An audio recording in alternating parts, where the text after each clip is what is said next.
देखिए अपर्णा जी, हिंदू धर्म किस गलती की सजा भुगत रहा है? हिंदू धर्म अपने सहिष्णु होने की, दयालु होने की और सर्वसमावेशक होने की हमेशा सजा भुगत रहा है। अगर यही वारदात या यही घटना किसी अन्य धर्म के साथ में हो जाती तो अब तक के मुझे लगता है कि फतवे इशू हो जाते, फतवे जारी हो जाते और कहीं तो दंगे हो जाते और कहीं सार्वजनिक संपत्तियां जला दी जाती। लेकिन क्योंकि हिंदू समाज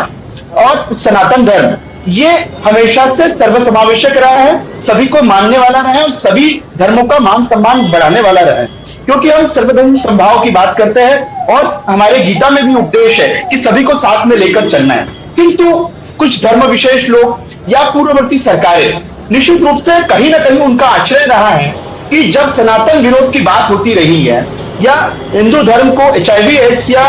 कुष्ठ रोग जैसी संज्ञाएं दी जाती रही है, तब कहीं जो वो दलगत राजनीति से उठकर, मैं नाम नहीं लेना चाहूंगा, लेकिन कांग्रेस या उसके गठबंधन के साथी, इन्होंने कभी उन बात का खंडन किया, सार्वजनिक रूप से कहीं उन लोगों को बाध्य किया कि आप माफी मांगिए, हम हमारे धर्म का ऐसा सम्मान, हमारे धर्म का सम्मान हम सहन नहीं करेंगे? नहीं, क्योंकि कहीं ना कहीं वोट बैंक की पॉलिटिक्स के लिए, किसी एक धर्म विशेष के वोट गट्ठे में पाने के लिए हिंदू धर्म, सनातन धर्म संस्कृति के साथ में हमेशा से खिलवाड़ किया गया।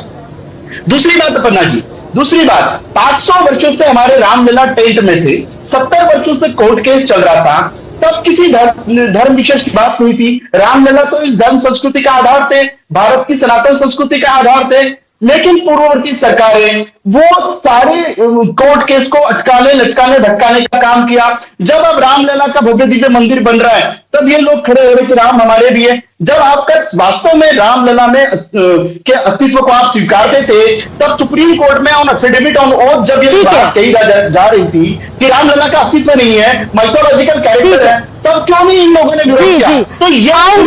मानसिकता की वजह से